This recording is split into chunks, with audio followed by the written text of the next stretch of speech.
Saya luar biasa kesal. Kadang ada orang bikin perbandingan begini. Maulid Nabi, maulid. Zaman Nabi tidak ada, coret.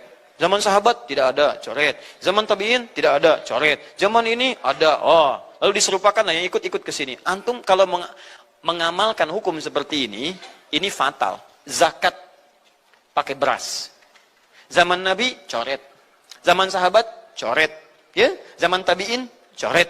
Zaman ulama coret. Zaman antum ada bid'ah antum.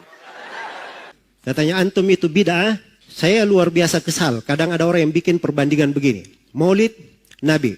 Zaman Nabi tidak ada, coret. Zaman sahabat tidak ada, coret. Zaman tabi'in tidak ada, coret. Zaman ini ada. Kalau begitu dia bid'ah. Jadi katanya kalau antum kalau mengamalkan hukum seperti ini fatal katanya. Zakat pakai beras diberi contoh.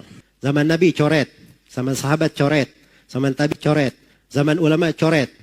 Ya zaman antum ada. Berarti antum bid'ah pakai beras. Ini pertama masuk di dalam hal yang dia menyelisihi kaidah yang sudah jelas. Itu benar kaidahnya. Tidak ada di masa Nabi dan para tabi'in. Tidak ada di masa Nabi, para sahabat, para tabi'in. Dari hal memang diterangkan. Yang tidak ada itu kayak bagaimana bentuknya. Dari hal yang di masa Nabi itu sebabnya ada. Konsekuensi, hal yang menyeru untuk melakukannya itu ada. Dan tidak ada penghalang di masa Nabi. Yang seperti ini itu tidak bisa menjadi syariat. Pasti dia masuk ke dalam bid'ah. Ada di masa Nabi. Bisa dikerjakan. Sebabnya ada. Diperlukan. Tapi tidak dilakukan oleh Nabi dan para sahabatnya. Maka itu apa? Masuk di dalam bid'ah. Atau hal yang ditinggalkan oleh Nabi, para sahabat, para tabi'in. Memang mereka sengaja meninggalkannya. Maka ini siapa yang mengerjakannya berarti dia adalah apa? Adalah bid'ah. Ini memang kaidahnya di situ. Jangan bolak-balik. Memang betul. Yang tidak ada di masa Nabi itu bukan bid'ah. Mobil tidak ada di masa Nabi. Bid'ah atau bukan mobil? Bid'ah secara bahasa. Tapi secara syar'i apa? Tidak. Dia dibolehkan.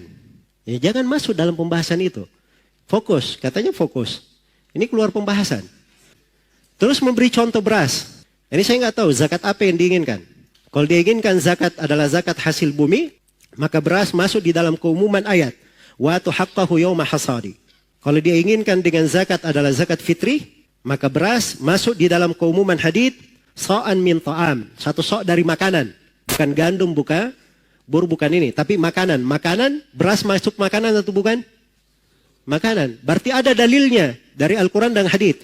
Jangan langsung bilang, oh tidak ada di masa Nabi. Dari mana dia bilang tidak ada? Ini karena kurang detail di dalam apa? Melihat dari dalil-dalil. Kadang pendalilan itu tidak harus secara nas. Tapi itu tadi kaidahnya. Jangan keluar dari makna itu tadi. Jadi sesuatu itu kalau dia tidak ada di masa Nabi, padahal ada hal yang mengharuskan hal itu dikerjakan, dan perkara itu juga tidak ada yang menahannya, maka yang seperti ini, itu adalah hal yang tidak boleh ada yang masuk di dalamnya. Bukan perkara yang disunahkan. Nah itulah pembahasan maulid. Alasan maulid apa? Cinta kepada Nabi. Cinta kepada Nabi, semua orang cinta kepada Nabi atau tidak? Iya. Makanya kita tanyakan, kalau memang cinta kepada Nabi, tidak ada yang lebih cinta kepada Nabi melebihi para sahabat Rasulullah SAW. Mereka tidak ada yang bikin maulid. Jadi sebabnya ada di masa Nabi SAW. Tapi tidak ada para sahabat yang melakukannya. Menunjukkan bahwa itu tidak disyariatkan. Dan tidak ada penghalang. Menunjukkan bahwa itu bukan syariat. Nah, itu cara memakai kaidah. Jangan mencampur baurkan antara ini dan itu. Ini perkara yang tidak bagus ya. Membawa kepada apa?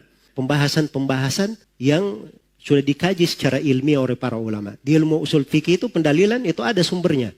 Ada dari Al-Quran, ada dari hadits, ada dari ijma', ada dari qiyas, ada dari ucapan sahabat. Sebagiannya ada yang menghitung istihsan, ada yang berdalil dengan amalan penduduk Medina, ada yang berdalil dengan masalih mursalah. Itu kan dibahas di pembahasan usul fikih. Jadi cara pendalilan itu ada cara berdalilnya. Ya bukan sembarangan. Jangan seorang itu kalau dia tidak sependapat dengan orang lain, keluar darinya kalimat-kalimat yang kalimat ini tidak cocok di dalam apa? Di dalam ranah silam pendapat. Baik, wallahu ta'ala alam.